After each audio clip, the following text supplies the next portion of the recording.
Hello everyone.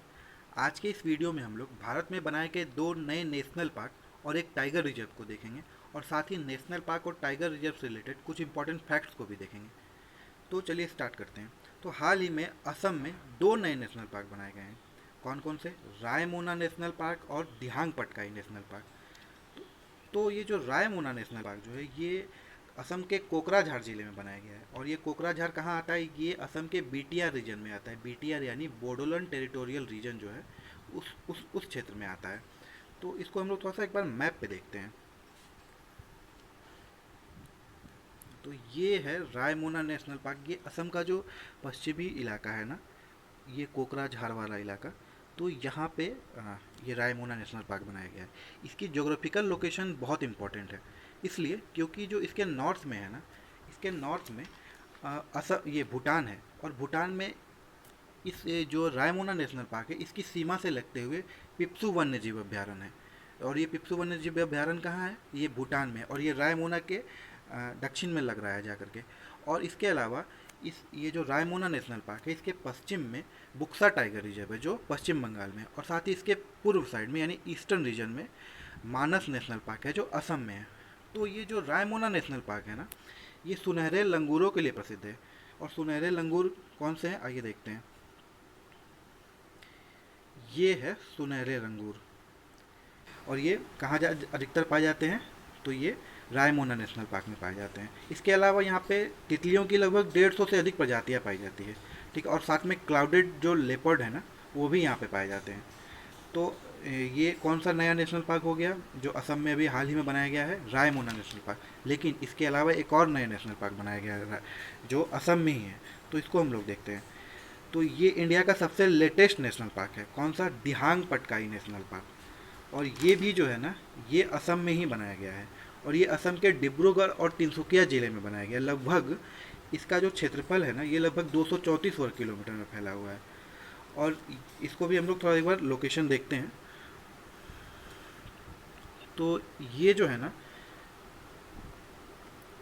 ये location यहाँ पे तिनसुकिया तिनसुकिया और डिब्रूगढ़ इस इलाके में कौन सा? दिहांग पटकाई नेशनल पार्क बनाया गया है। और ये देखिए, ये ब्रह्मपुत्रा नदी आ रही है। तो ये ब्रह्मपुत्रा के दक्षिण में बनाया गया है। कौन सा? रायमोन ये सॉरी जो दिहांग पटकाई नेशनल पार्क है वो। और जो दिहांग पटकाई नेशनल पार्क बनाया गया है इसके बाद नेशनल नेशनल पार्क के मामले में असम में नेशनल पार्क की कितनी संख्या हो गई है? टोटल 7।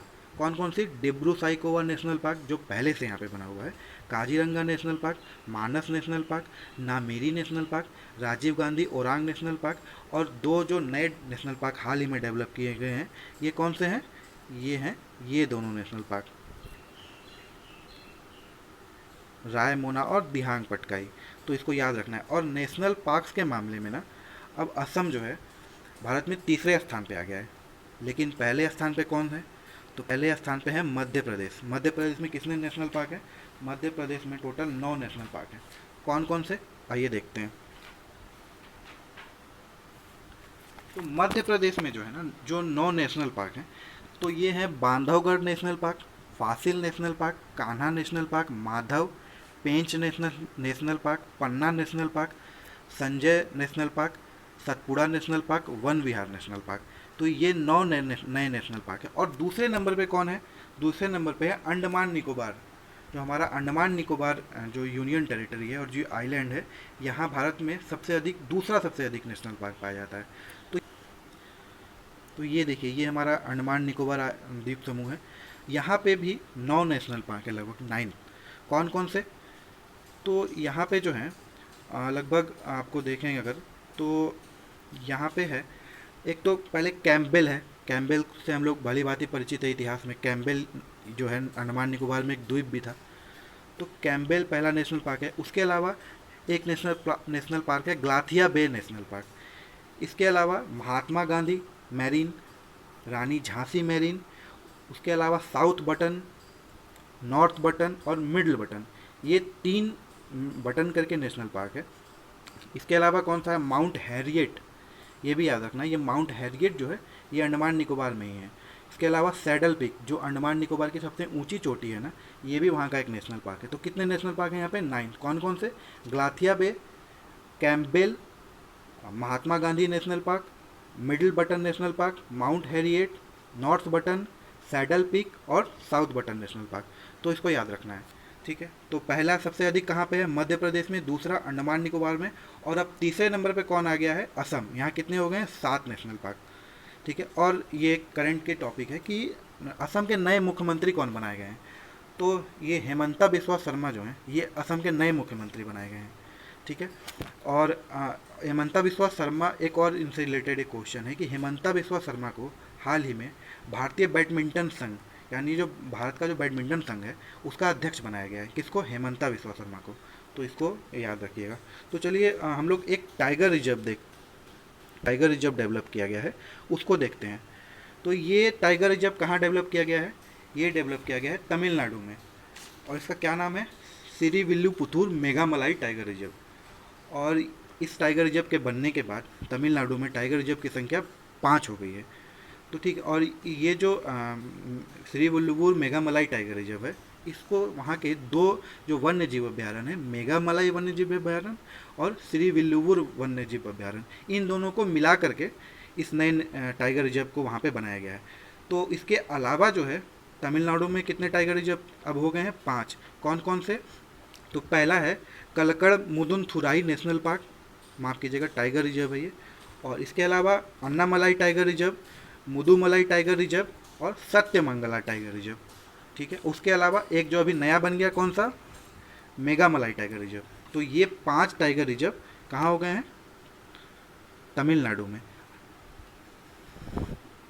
कौन कौन से? अभी बता दिया मैंने, एक बार फिर से बता देता हूँ। Kalakkad Mundanthurai tiger reserve, Anamalai tiger reserve, Mudumalai tiger reserve और सत्यमंगला टाइगर रिजर्व। और अभी जो हाल में कौन सा आया है, जो नया डेवलप किया गया है? Meghamalai, श्रीविल्लुपुर Meghamalai tiger reserve. तो ये 5 टाइगर रिजर्व हो गए। अच्छा, ये जो 5वां नया टाइगर रिजर्व डेवलप किया गया है इनमें, इसके बाद भारत में टाइगर की कितनी संख्या हो गई है? टोटल टाइगर रिजर्व भारत में 51 हो गए हैं, यानी 51 टाइगर रिजर्व भारत में हो गए हैं। अच्छा, टाइगर रिजर्व से रिलेटेड कुछ इंपॉर्टेंट फैक्ट्स को देखते हैं। भारत में प्रोजेक्ट टाइगर कब स्टार्ट किया गया था? तो भारत में प्रोजेक्ट टाइगर 1973 में स्टार्ट किया गया था। और हम लोग जो है इंटरनेशनल टाइगर डे कब मनाते हैं? 29 जुलाई को। 29 जुलाई को हम लोग इंटरनेशनल टाइगर डे मनाते हैं, ठीक है। अच्छा, एक क्वेश्चन और है कि जो हमारा लेटेस्ट बाघों की जनगणना हुई थी, तो उसमें हम भारत में कितने बाघ पाए गए थे? तो इसकी संख्या थी 2967, यानी 2967 टाइगर भारत में पाए गए थे, ठीक है। अच्छा, एक इम्पॉर्टेंट क्वेश्चन है टाइगर रिजर्व से रिलेटेड जो हम लोग देखते हैं, आइए। तो ये क्वेश्चन आपको आंसर करना है कि विश्व का सर्वाधिक ऊंचाई पे स्थित टाइगर रिजर्व कौन सा है? ऑप्शन है Jim Corbett tiger reserve, Namdapha tiger reserve, Pakui tiger reserve या दम्फा टाइगर रिजर्व। तो इसका आंसर बताना है आपको, ये टाइगर रिजर्व तो काफ़ी इंपॉर्टेंट है। तो इसका आंसर है, राइट आंसर इसका कौन है? Namdapha tiger reserve. और ये नामदफा टाइगर रिजर्व कहाँ है? ये अरुणाचल में है। तो इसको थोड़ा देखते हैं। ये देखिए, ये जो टाइगर रिजर्व है, ये पूरा एरिया जो है ना, ये पूरा एरिया ये टाइगर रिजर्व है, नामदफा। और ये नामदफा नेशनल पार्क भी है, ये याद रखना है। तो ये काफ़ी सुंदर है देखने में। और यहीं पे ये टाइगर रिजर्व विश्व में सर्वाधिक ऊंचाई पे बना हुआ है, ठीक है। तो चलिए कुछ हम लोग, अच्छा, एक क्वेश्चन ये है कि हाल ही में, मतलब भारत में मार्च में ही भारत के एक नेशनल पार्क में आग लगी थी। कौन सा नेशनल पार्क था? Similipal national park. और ये सिमलीपाल नेशनल पार्क कहाँ है? उड़ीसा में। यहाँ पे ना आग लग गई थी, कब? मार्च में। तो ये देखिए क्या हालत हुई थी आग लगने के बाद, कितना पर्यावरण का नुकसान हुआ था, इसका आकलन भी नहीं किया जा सकता है, ठीक है। तो ये एक थोड़ा हमारे यहाँ दुर्भाग्य हो गया भारत में कि ये काफ़ी खूबसूरत ये जो नेशनल पार्क है। तो ये कहाँ है? उड़ीसा के मयूरभंज ज़िले में है, ठीक है। अच्छा, उड़ीसा से रिलेटेड एक और क्वेश्चन है जो काफ़ी इम्पोर्टेंट है कि उड़ीसा की एक फॉरेस्ट रेंजर ऑफिसर है, ठीक है। जो फॉरेस्ट रेंजर ऑफिसर है ये हैं, तो इनको यूनाइटेड नेशन ने भी एशिया यूनाइटेड नेशन ने एशिया इन्वायरमेंटल अवार्ड से सम्मानित किया गया है। तो ये कौन है? ये हैं, इनका नाम है सुष्मिता लेंका। ये सुष्मिता लेंका कौन है? ये उड़ीसा की एक फॉरेस्ट ऑफिसर है। तो इनको यूनाइटेड नेशन ने हाल ही में अवार्ड दिया, तो ये काफ़ी इंपॉर्टेंट क्वेश्चन है। तो चलिए आज के लिए इतना ही। बाकी अगर ये जानना हो कि टाइगर रिजर्व होने के लिए क्या क्राइटेरिया होता है, या नेशनल पार्क होने के लिए क्या क्राइटेरिया होता है, या वन्य जीव अभ्यारण्य होने के लिए क्या क्राइटेरिया होना चाहिए, यानी कि किस किस किस एरिया को हम लोग वन्य जीव अभ्यारण्य बना घोषित कर सकते हैं, नेशनल पार्क घोषित कर सकते हैं, और नेशनल पार्क घोषित किए जाने के बाद कौन कौन से वहाँ पे फ़ायदे होते हैं, कौन कौन से रिस्ट्रिक्शन होते हैं, अगर ये जानना है तो इसके लिए विशाल सर जल्दी वीडियो बनाएंगे, तो उसको आप लोग काफ़ी अच्छे से समझ में आएगा उसमें कि क्या क्राइटेरिया होता है। तो चलिए, थैंक यू वेरी मच।